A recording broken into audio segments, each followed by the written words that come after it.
सुप्रभात प्यारे विद्यार्थियों। आज अपन एक नया जो लेसन है, छठा लेसन है, और वो है आपके विश्व मानव अधिवास के बारे में। विश्व के जो अधिवास है वो किस प्रकार से हैं, किस प्रकार से बसे हुए हैं, अधिवास कहते किसे हैं, विश्व के अलग अलग जो जनजातियां वो किस प्रकार से निवास करती है, उसके संदर्भ में अपन चर्चा करेंगे। लेकिन इससे पहले आपके कुछ मानव विकास सूचकांक के बारे में कुछ गलती हुई थी, उसमें थोड़ा सा आपको सुधार करना है। जैसे अपन ने मानव विकास सूचकांक की 4 स्टेप पढ़ी थी। उच्च मानव विकास, अति उच्च मानव विकास, अति उच्च मानव विकास, उच्च मानव विकास, मध्यम मानव विकास और निम्न मानव विकास। अति उच्च के अंदर 47 देश थे, उच्च के अंदर 47 थे, मध्यम में 47 थे और निम्न के अंदर आपको बताया था मैंने 35। और वास्तविकता में आपकी जो बुक है उसके अंदर 35 ही दिया हुआ है, लेकिन उसके अंदर सुधार करके आपको 45 करना है, तब जाकर के अपने पास में 186 देश आएंगे। कितने देश आएंगे? 186 देश आएंगे। उससे पहले अपन टोटल कर रहे थे तो 176 देश ही बन रहे थे, जबकि वास्तविकता के अंदर वो कितने देश थे? 186 देशों ने मानव विकास सूचकांक का क्या है प्रतिवेदन तैयार किया था। तो इसमें थोड़ा सा सुधार करना है। अब अपन चर्चा करेंगे कि विश्व मानव अधिवास के बारे में। देखो, मनुष्य की प्रवृत्ति रही है कि शुरू में जब वो घुमक्कड़ प्रवृत्ति का था तो उसको आवास की आवश्यकता नहीं थी, लेकिन धीरे धीरे वो सभ्य होता गया, पशु पालने लग गया और कृषि का कार्य वो करने लग गया। तो महसूस किया उन्होंने कि भाई अपने एक जगह स्थायी रूप से रह करके और अधिवास बना ले, ताकि पशुओं की सुरक्षा हो सके और कृषि का कार्य कर ले। इसी के साथ में ये मान लो आप है कि अधिवासों का निर्माण कार्य प्रारंभ हुआ। अब इनमें जो अधिवास है वो किस प्रकार से है, उसकी डेफिनेशन क्या है? तो 2 डेफिनेशन आपके हैं। एक तो विडाल डीला ब्लांस के अनुसार पढ़ेंगे अपन, और एक है कोई साधारण परिभाषा अपन ले लेंगे। जैसे मान लो इसमें एक साधारण सी परिभाषा दी हुई है कि पृथ्वी के धरातल पर मानव द्वारा निर्मित, पृथ्वी के धरातल पर है मानव द्वारा निर्मित एवं विकसित आवासों के संगठित समूह को क्या कहते हैं?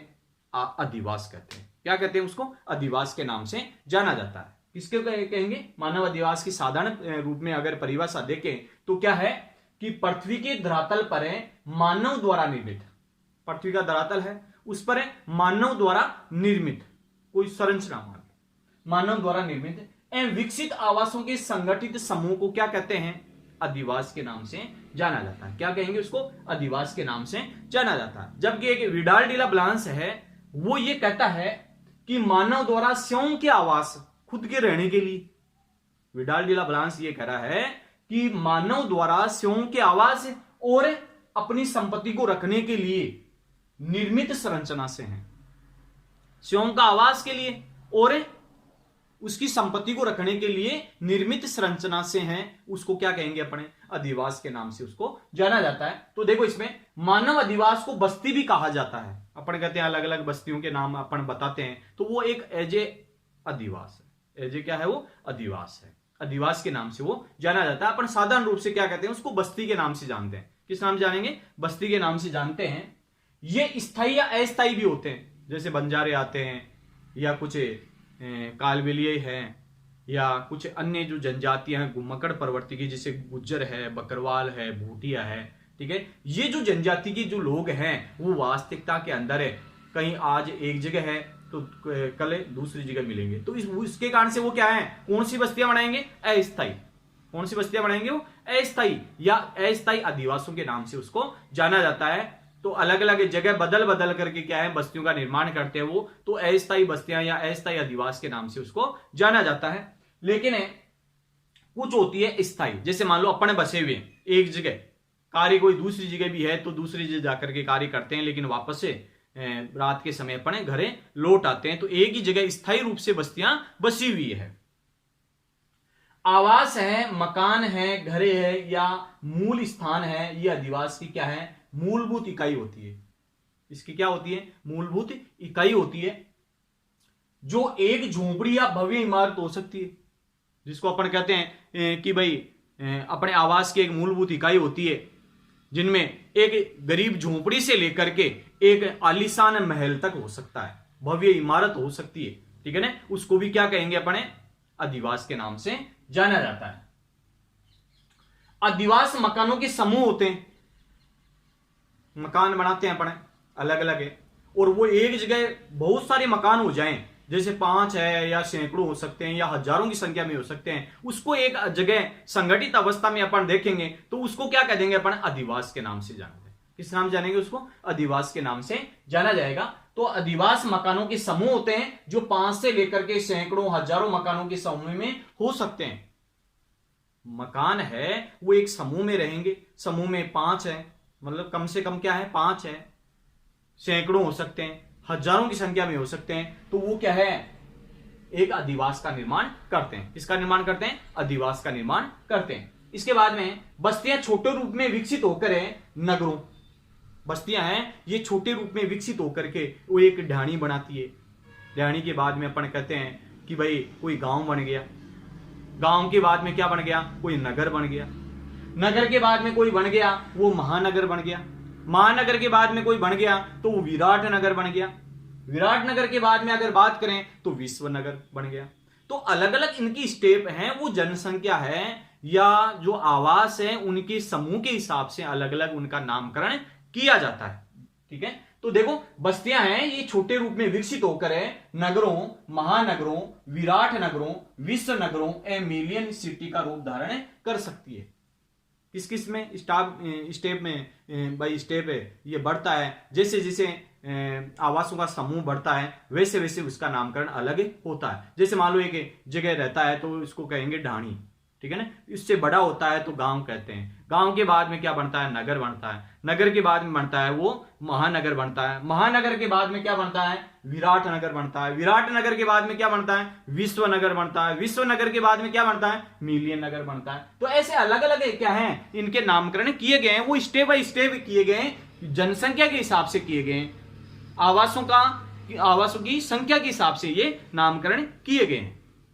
अब उनमें सामाजिक कार्यक्रम है, रीति रिवाज है, संस्कृति है, ठीक है ना, व्यापार वाणिज्य का कार्य है, उनके हिसाब से उसकी ग्रोथ होती जाती है। अब देखो प्रोफेसर विडाल डिला ब्लांस है ये कहता है कि मानव द्वारा स्वयं के आवास और अपनी संपत्ति को रखने के लिए जो निर्मित संरचना है ना उसको अधिवास के नाम से जाना जाता है। किस नाम जानेंगे? अधिवास के नाम से जाना जाता है। ये 2 परिभाषाएं अच्छी तरीके से आपको याद करनी है। पहली जो परिभाषा दी हुई है वो साधारण सी परिभाषा है कि पृथ्वी के धरातल पर मानव द्वारा निर्मित विकसित आवासों के समूह के क्या कहेंगे? अधिवास के नाम से जाना जाता है। फिर एक प्रोफेसर विडाल डिला ब्लांस है ये कहता है कि मानव द्वारा स्वयं के आवास और अपनी संपत्ति को रखने के लिए निर्मित जो संरचना है उसको क्या कहेंगे? अधिवास के नाम से जाना जाता है। किस नाम जानेंगे उसको? अधिवास के नाम से जाना जाता है। फिर इसके बाद में मानव अधिवासों की उत्पत्ति के संदर्भ में अगर देखें उत्पत्ति कैसे हुई है, ठीक है ना, जैसे स्टार्टिंग में मैंने बताया कि भाई पशुपालन का कार्य करने लग गया, फिर कृषि का कार्य करने लग गया, फिर धीरे धीरे वो उन्होंने सोचा कि भाई अपने क्या है क्यों ना एक जगह रहने लग जाएं, ठीक है ना। इसके बाद में क्या है अधिवासों का निर्माण हुआ। तो मानव अधिवासों की उत्पत्ति है ये मानव ने अपनी विकास यात्रा में, जब मनुष्य ने प्रगति की है विकास यात्रा में, संग्रहण और आखेट की अवस्था को पार कर पशुपालन के साथ कृषि कार्य प्रारंभ किया। कौन सा कार्य प्रारंभ किया?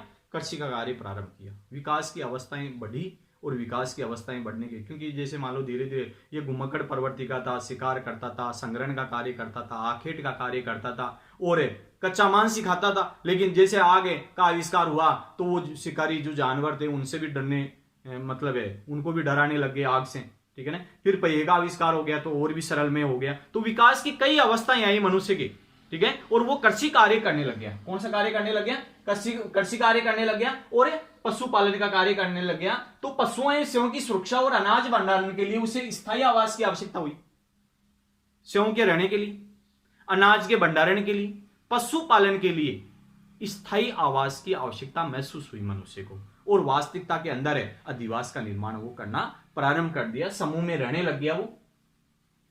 वर्तमान से 5000 वर्ष पूर्व की घटना के संदर्भ में बताते हैं कि 5000 वर्ष पहले मिस्र है, सिंधु है, दजला फरात की जो घाटियां हैं उसमें विशाल नगरों की उत्पत्ति और विकास हुआ। कुछ इतिहास बताता है उसका कि भाई सिंधु नदी घाटी है, ठीक है, दजला फरात की सभ्यता है, मिस्र की सभ्यता है, वहां पर विशाल नगरों की उत्पत्ति है और उनका विकास हुआ था। इनके संदर्भ में कुछ खोजबीन की गई, उनसे मालूम चला कि वास्तविकता में वहां पर नगरों का विकास हो गया था काफी वर्ष पहले। कितने वर्ष पहले की बात बता रहे हैं? 5000 वर्ष पहले मिस्र है, सिंधु है, दजला फरात की जो घाटियां हैं उनमें विशाल नगरों की उत्पत्ति और विकास हुआ था। मानव आवासों की उत्पत्ति मूलतः अपने निवास के लिए होती है। मानव आवासों की उत्पत्ति किससे होती है? किसके लिए होती है? अपने निवास के लिए होती है। इस आधार पर अधिवासों की उत्पत्ति को दो भागों में बांटा जा सकता है। अधिवासों की उत्पत्ति के कितने भागों में बांटा गया है? उसको दो भागों में बांट दिया। कितने भागों में बांटा? दो भागों में बांटा। कौन कौन सी है? अस्थायी अधिवास और दूसरा है स्थायी अधिवास। अस्थायी अधिवास और स्थायी अधिवास। नेक्स्ट जो वीडियो होगा उसके अंदर अस्थायी और स्थायी अधिवास के बारे में चर्चा करेंगे।